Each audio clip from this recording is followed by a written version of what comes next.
always in a good way. Go ahead. Wow, there's the loon.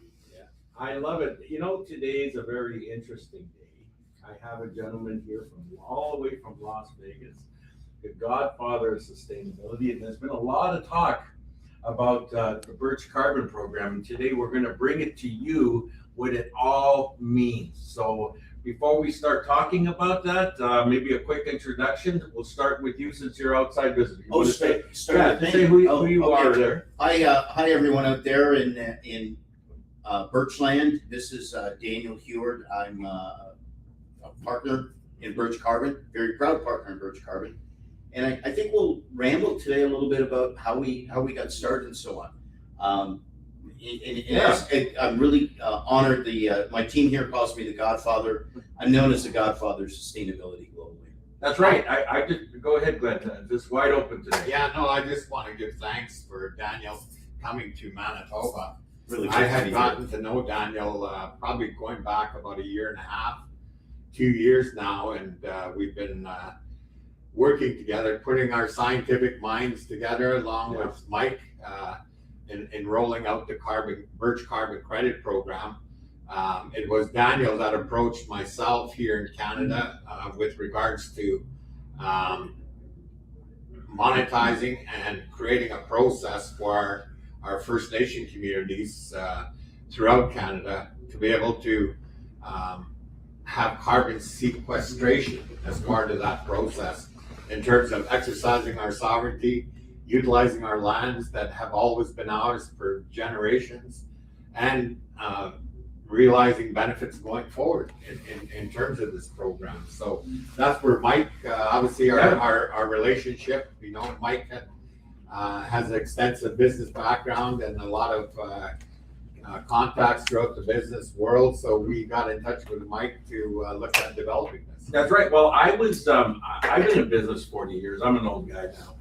But at the end of the day, Glenn, I've known you for a lot of years. Yes. And we were good friends. Yes. And when you brought this concept to me 2 years ago, I wouldn't have known what carbon credits were, right? Yeah. You know what I mean? And this is what we wanted to do today, was open up, because it's going to be a real positive impact in the future. Yes. And so that's why I wanted to open up a little bit carbon credits mean. So you want to talk, we'll leave it up to Daniel to talk in layman's terms today to make people understand what carbon credits are all about. In a simplistic. Yeah. Well, you know, I'm going to talk about the primary way we're going to document carbon credits within, you know, First Nations lands here in Canada.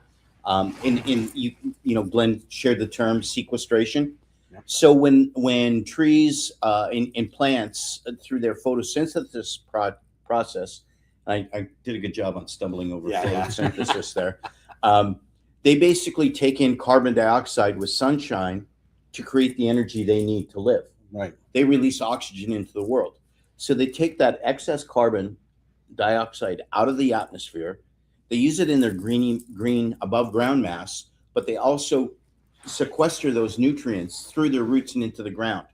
And typically about half and half, you know, are in the trees and in the ground. And we normally say there's 45% in the above ground mass and 45% in the ground. That last 10% is that transpiration, the stuff that's happening within the tree while it's alive. And what we're really doing now is actually using engineering and scientific methodologies to measure how much of that CO2, carbon dioxide, the plant's taking in above ground. And we also use our measurement techniques to measure how much of that is in the ground. So the drastic difference that our program has, the Birch Carbon Program, is that we use engineering, scientific methodologies and techniques to do this, and we're very exacting on it. So we're not guessing at this. These are really full compliance carbon credits that we develop by documenting that process. And each ton of carbon dioxide that a tree or the woody mass or the agriculture or the peat takes in and stores is each ton of carbon it does is 1 ton of offset, and that's what we term 1 carbon credit. Yeah. And the really great thing about the Birch Carbon Program is we've got hundreds of millions of hectares already of lots of interest shown. Yep. Contracts signed from several nations. I was honored to be here on Tuesday. Yes. When we welcomed Chief Irma. And I got goosebumps thinking about that. oh yeah, it that was so fantastic. awesome. Show Lake Cree Nation. Yeah. It was so awesome to have them here and to be able to meet in person instead of just by Zoom. Yeah. Big shout out to Chief Irma Really, Morasti. really awesome. And the councilors. And the whole counselors that were here. It was a really emotional moment because we've been working with them for a number of months. And Glenn's been a big part of that, a big catalyst to coming with me to the community of Shoal Lake. Because right now we have a long list across Canada coming on board, but we hand select certain communities who come on first, and that we look at the logistics side. There's a whole bunch of things to look at before we move forward. Glenn, when an elder wants to know in layman's terms, how do we explain it? Remember Well, we were talking about the length of the I land? would explain it, Yeah. with speaking to your flowers. Yep. Yes. Where we have a lot of green thumbs, a lot of elders, a lot of ladies and men too that like to grow plants. And when you speak to that plant, the carbon dioxide is absorbed by the plant, and it tends to blossom the plant even more, allow it to grow even more. Mm. So from a simplistic perspective, that's exactly what we're doing on a global and national scale, and with our traditional territories of our First Nations. Mhm. I've always stated, these lands, these waters, and the air that we breathe, Right. they are ours. They were given to us as gifts from the Creator. Right. And through this process, we're able to protect those elements, and actually not just for First Nations, but for society in general. Yeah. And the doctor of sustainability here, the master, Yep. he does that internationally, not just here in Canada. That's right, but worldwide. internationally. Yeah. Right. And we're so pleased to have him as part of our team, but also so pleased to have him here this week, his first trip to Manitoba. If I lived in Vegas, where he's based out of, I don't think I'd leave that location. But we were grateful that he was able to come up and visit us and meet with some of the communities. Yep. Shout out to St. Teresa Point First Nation that Yes, he's thank met you. with also. Yeah. And that's something that we certainly want to continue to promote for our First Nation communities. That's right. And the thing is, it's not, we don't just rush and assume that they're all jumping onto the carbon program. There's quite a process that's involved, right, Yes. Glenn? The community consultations, maybe you want to talk a little bit about that. Yeah, well, it's first to engage, the communities. Yep. And identify what communities are very interested in the birch carbon program. We are looking to sign up more communities in terms of realization of the returns that come back as part of this process. Yep. I know in developing the birch carbon program, we not only do audits and assessments of the traditional territories of the communities, but we actually monetize that through this carbon sequestration process. Mm-hmm. And as part of that monetization, there's a value to that, and that value is returned back to the communities.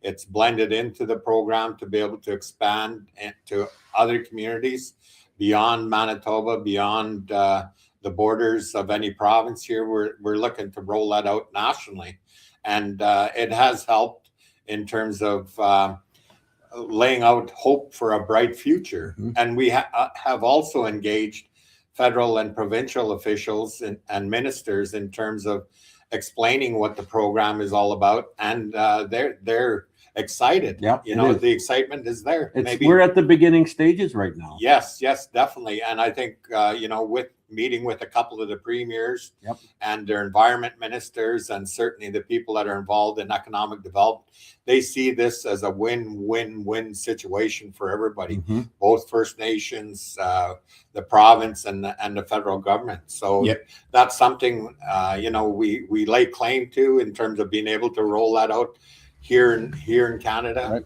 and here in Manitoba. But obviously with the science behind it, with the Godfather, we certainly want to bring that forward to many of our First Nation communities.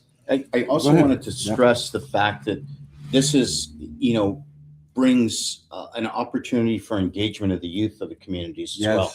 You know, this creates jobs. You know, you talked about the documenting of it, and I like to say that it's an active stewardship. Yeah. Yeah. So we have to do an MRV, measurement, recording, and verification of what's gone on in order to prove these credits real. And there's really good opportunities for environmental activists or environmental minded members of the communities. We need their help. That's Yeah. great. And you know, there's going to be careers because when we engage a community, it's you know, the plan is 25 years of, we lay out a 25-year plan on what's included in that stewardship. You know, so we may be gone in 25 years, but the youth that have started it with us will be able to carry it on and you know, emulate those lessons to their youth. Once the carbon credits are monetized, this is what people got to understand in layman's terms. Who's paying for these carbon credits? So there's a requirement to offset your carbon obligations globally in almost every civilized country. I'm going to leave the one south of the border off that list because they don't have a environmental trading schema as part of their nation. But you know, we've got the EU, we've got Asia, we've got Canada, we got South America. Actually, in South America, they had to force in an act, the SCAZU Act, where anytime you're doing a development, you have to do a conscious recognition of, is it going to be harmful for Indigenous peoples? You know, so we've seen the you know, the rollover in you know, cut and burn happen too much. So now this is kind of a you know, a step in the right direction, making sure that we're responsible and respective of communities and peoples. Yeah. I just want to jump in on that because, you know, when there's open pit mining, for example, there's a lot of damage that's done to the environment. And certainly what they're after is that mineral and the monetization of that process. In this process, as far as the carbon credits are concerned, you don't have to upset the environment.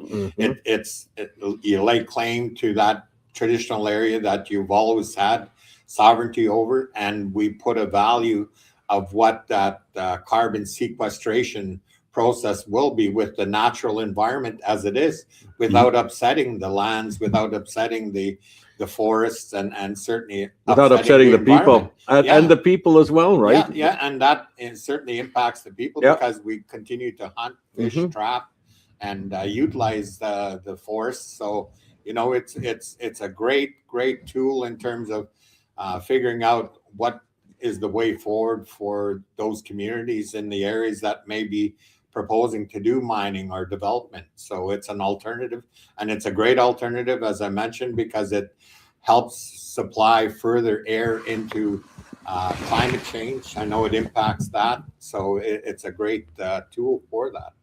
You know, in addition to what you're sharing, the great thing that happens is, you know, the carbon credits are also a tool to perpetuate the stewardship of those lands, right? We have an asset now that people have taken care of for centuries, that we're going to be able to monetize for a 25-year period because of the rules.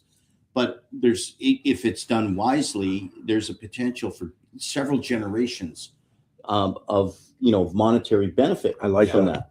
And when, you know, with the federal government goals of the 30-30, they want to look at keeping the environment as it is without disturbing that in the year 2030. And the same thing with the 50-50. They do have environmental targets not to disturb the boreal forest, for example, and keep it as is. And this fits right within the federal program. So it's a win-win-win, again, as I say, for First Nations, the federal government, and the provincial government. And the planet. You know, the boreal forests are known as the lungs of the planet. I love using that terminology, being the lungs of the land, and that's what's been explained to when we explain it to the elders, right? You know, in layman's terms, right? Trying to get a grasp on it. As a former chief, Glenn, that money can definitely be used a better life for our people. Oh, right? yes, You know what I most mean? definitely. Could you talk about some of the spending that could happen to make a better life for our people Well, in the in communities? some of our assessments, initial assessments, there's returns that can be realized for some of the communities on their traditional territories on the order of $50 million. I'll use that number because that number has come up a few times for some of the communities that on a yearly basis. Yeah, on a yearly basis that can realize the monetization. And those annual returns can be used for housing, they can be used for infrastructure, they can be used for education, anything that the community wishes to spend that money in terms of priorities for the community. And that's something, that we all need as far as our First Nation communities are concerned, even society in general. We need more money to be able to develop further because our populations are ever growing and the demands are ever growing. And I know those are just some of the areas that are a priority to many communities as for housing, especially, and infrastructure. And that's something that now that will be available through this own source revenue process of carbon monetization that they will have available to them. Yeah, I like using that terminology, own source revenue, because it won't be necessarily from the government. These are corporations that are buying the credits, right? Yes, the airline industry will be buying it, not just from Canada, but throughout the world. And there's other global companies that will buy these credits from Canada. So it's international money coming into the country. So it's a great investment tool also in terms of setting up trusts, setting up investments for the communities and planning that going forward. So there's many benefits. Yeah, that's beautiful. And you know what? This hasn't been the last year. We have worked so hard to get to this point. Yes. This has been so much work, but very rewarding at the same time. It all started with Glenn bringing the concept to me. You building a relationship with me, selling it to me, making me understand. Then it took. We have a national network that we've created, right? All the way from the East Coast to the West Coast. We got Matthew Kuncum, who represents Quebec. Former national chief. That is on board with us. He would not come on board unless this was going to help the people. We have the great Tom Jackson. Tom Jackson. I always remember the conversation that I had with Tom. Tom at his age, he goes, this is not about the money. It's about saving lives. I always remember that conversation. Is this going to help our people? And that's what he's done. That's why he's involved as one of our ambassadors to make this as well. Yes. And you want to name off another one over here? Former Chief David Pratt out of Saskatchewan. He's a great ally and certainly an advocate for the carbon program, and we certainly give thanks for David with all his contacts that he has out of Saskatchewan. And out of BC, we have our friend there, Matt Vickers. Matt Vickers, yes. Matt Vickers is a dynamic individual who kind of is really nestled into the corporate world, the Indigenous world, and is doing great things. So I'm absolutely honored. Have I missed anybody? I think that's pretty well. But there are other. We have a few other directors out there. Troy Lutz out of New Brunswick. Right. Yeah, Troy just got on last week. Yes. Troy is a dynamic individual who brings. He loves to play hockey and announces how many goals he always scores in his hockey games. So shout out to Troy. Yeah, Troy. Yeah, that's right. The hat trick meister. Yeah, that's right. Yeah. So we got a lot of exciting things happening, and I hope that just keep an eye on Michael Birch, the Birch Carbon Program online. Have a look. That we're going to be posting a lot of stuff coming up. We're very happy to bring Shoal as our first one, and there's we're going to be doing 3 to 5, I guess, in the next next 6 months or something. Our discussions today, for the audience, is prioritizing our first 5 projects, and really, I got to send thanks out to Christopher Henry, our he's working back there. Administration. He came to give us a wave about and ask a couple of questions just before we went live. And he's tireless on making sure that we've got I's dotted, T's crossed, and moving forward. I'm a professional project manager, and I'm really honored to have somebody else with that level of focus. Making sure that we have all our logistics covered, and being on it. I wanted to double back, Glenn, to, our first dialogues were around how can we improve communities. So I wanted people to understand, in my words, that Glenn's like, this sounds like it could be an interesting thing. How do we, how do we help communities? And Glenn's questions to me at that time: how does this improve resiliency? How does this improve their livelihood? Right. And that's been our focus. It's not around, the money is what they're going to use as a tool. Sure. But we're here providing, help, guidance, and inspiration that, yes, you can do it. You have the resources. You have that internal talent. We're here to help where we can on moving it forward. Just So on thank that, you. I'm going to send a shout out on behalf of the engineering field, because both Daniel and I are engineers. And, Yeah, that's right. They say engineers rule the world, but in fact, they find solutions to situations. And this situation had been not pursued in the past to this extent, and we are now pursuing it. And that's why those benefits are being realized for First Nations, and also streamlining with governments, because it's a new program, and certainly we're going to develop it to the utmost that everybody benefits from it. And usually that's what engineers do, find solutions to issues like that. Yeah. And obviously with our great business folk like Mike Birch sitting here, along with Chris Henry and others. I also want to shout out to our financiers, David Burnside and company. That's right. They're great in terms of believing in this program. Yep. And that's something we certainly could not move forward without that support. Yeah, So, it's a massive endeavor. It's very costly to do this. That's why there isn't carbon credit companies coming out of the Right. And there's nobody else who's created an ecosphere like we have. That's right. We are truly unique. Yeah. We go right from the inception and being able to do an audit and prove what's there. Right. Usually that's a separate service from someone else. Yeah. Somebody who's capable of developing those programs and methodology, that's a separate expert.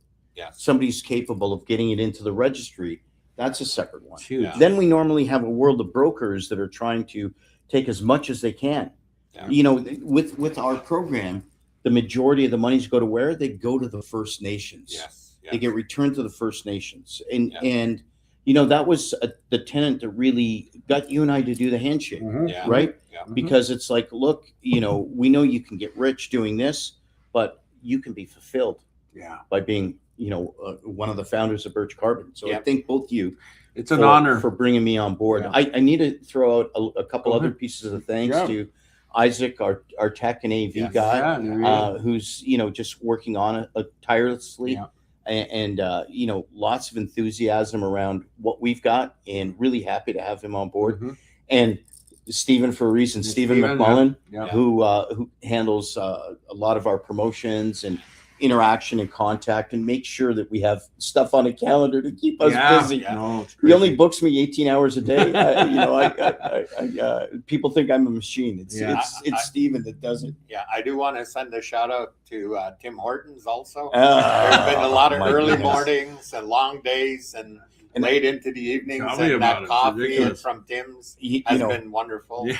Maybe they could be an investor in this. You never know, right? being back in Canada, I Yeah. didn't realize, Tim Hortons Yeah. coffee is really Yeah, I awesome to drove start with. I Yeah, drove that's him right. through. He hadn't had a Tim's in Yeah. a long time Yeah. this And morning. I didn't know we could get one with Yeah. a hit of espresso. That's right. Oh I my like God, it was my the coffee best. extremely strong all the time, and everybody kind of just cringes. Yeah. You know what I mean? So I always get my medium coffee with a shot of espresso or Yeah. a second espresso, Yeah. and my sweetener and cream. That's how I have it, right? I You know? usually just have one cup a day with Yeah. cream. That's it. Well, my Tim's emulating yours was awesome. So Awesome. we're absolutely honored to have the Godfather of Sustainability Yes. here today. He's actually leaving this office in about an hour. Yeah. Where are you heading tonight? I'm off to the southeast, Orlando. I'm actually doing some meetings for us Yep. with an entity, Ambraz Trading, Yep. who's That's a fascinating, by the global way. commodities trading platform that is the only one on the planet to include birch. And actually, this is include carbon, excuse me, which also is birch Yeah. carbon. But this is really interesting for the viewers because sometimes people aren't sure where's there a need for carbon credits. Right. Every product that goes into the European Union after July 1st needs to have its carbon impact Mhm. accounted for. We've got an agreement to all the carbon credits that we produce that aren't needed in Canada. Our obligation is to Canada first, Amazing. but everything beyond that is capable of being had on this platform. So so people's goods. You've already got buyers ready. Well, as you heard, we have a entity trading on that platform that's looking for 1 million carbon credits a month from us. That's incredible. And this is only the start of it. You know? That was one out of 400 that are looking for us to help. So we're going to be busy. Yeah, definitely. Well, And before you came to Manitoba, where did you come from? I was in Asia. So I got home from Asia, dropped some bags, had no sleep, nonstop turbulence on the flight, dropped some bags, picked up some others, had a restoration project for the U.S. Fed government that I had a meeting Monday morning, first thing, shot to the airport and got to Winnipeg almost midnight Monday night. I just wanted to ask that because having the title as the Godfather of Sustainability, not only here in Canada, he's an Algonquin from Ontario. Yes, thank you. But he does practice throughout the world. And we're very fortunate to have a friend and a business partner and an ally, in terms of the Birch Carbon program. So I just want to thank you, Daniel. I'm returning those thanks. I'm really glad. And I've said to Michael, that Glenn and I became fast friends because I knew Glenn's heart was, he expressed what it was that he was hoping that we could accomplish together. Yeah. Right from the get-go, and so we were at the same focus. Yeah. What do we do that's benefiting people? And, hopefully not, we were talking about this earlier as well. Don't come to me and ask me for money. Ask me how I can help. Yeah. I don't believe in handouts, but hand ups. Yeah. I've got two hands. Yeah. And I'm happy to do the hand up. And that's why we asked Michael to join in terms of this development of this program. Yeah. In terms of his contacts. Oh, Michael did the two hands up. Hands up too. Yeah. I'm honored by that because you know what? I worked 40 years of my life. Ever since I was 15 years old, I started my first business to, building those relationships coast to coast with chiefs. And this wasn't something that happened overnight. It was those 40 years that brought me here today. And having, the Godfather and yourself in my life, I credit that the experiences of the past. So I'm really grateful. Yeah. So I just want to state, with the Birch Carbon program, now that we have that developed and all framed out and it's looking at moving forward, it's the #1 program in Canada and probably around the world. That's right. And check out Birch Carbon program online. And Stephen's always daily updating on there about all of the goings on of the carbon business every single day. These guys are up to date on the site. So anyway, I think that's pretty well it, gentlemen? Yeah, I just want to thank you guys again for getting me back to Canada. I've wanted to figure out how do I get back to Canada. Yeah. As moving back. As a wrap up. Yeah, my intention is to move back as soon as possible. Yeah. And I want to thank our team once again and everybody who's following. Yeah. We've got so much to share. Yep. So coming to a community near you. Yes, that's right. And hello, everybody out in First Nations country. Yeah. I give thanks for that. Pleasure. As do I. It's an honor. Thank you. It's an honor. It's an honor. Yeah. Thank you. Thank you, guys. Always in a good way, my friends. Have a good day. Always in a good way.